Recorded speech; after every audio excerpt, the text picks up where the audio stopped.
প্রতিদিনের হেসেলে আপনাদের সবাইকে স্বাগত। আজকে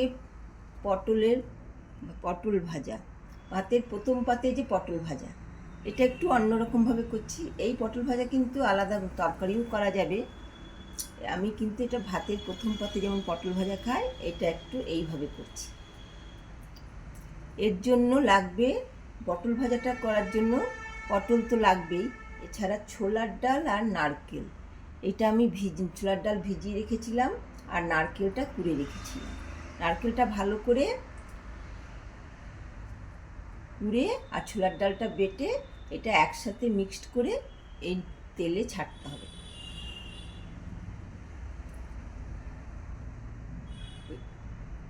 আর এদিকে আমার মশলা লাগবে। এই ছোলার ডালের জন্য মশলা লাগবে নুন, হলুদ, একটু জিরে, লঙ্কা, এগুলো তো দিতে হবে। একটু নুন, মিষ্টি দিতে হবে। আর ভাজা মশলার মধ্যে লাগবে জিরে, ধনে, শুকনো লঙ্কা আর একটু জয়িত্রী। এই জিনিসটা লাগবে।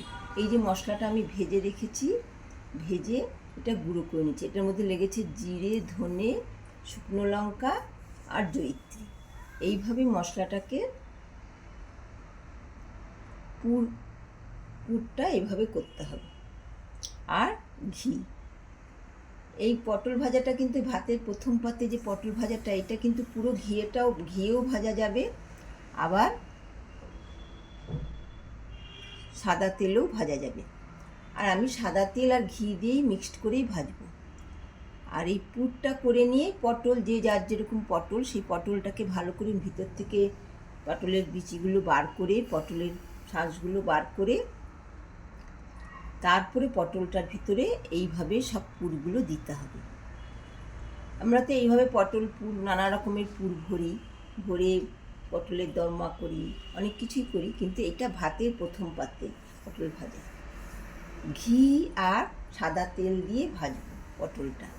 আর একটুখানি ভালো করে মুখটা যাতে আটকে যায়, যাতে না বেরিয়ে যায়, একটু বেসন গুলে ওর মুখের সামনে দিতে হবে।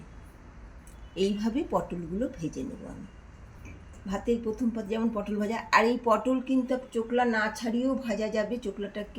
পটলের খোসাটাকে চেঁচে ভাজলে ভালো হয়, কিন্তু আমি পটলের খোসাটা ছাড়িয়ে দিয়েছি। কিন্তু পটলের খোসা রেখে ভাজলে বেশি ভালো হয়। আর এটা তো তরকারি হিসাবেও করা যাবে।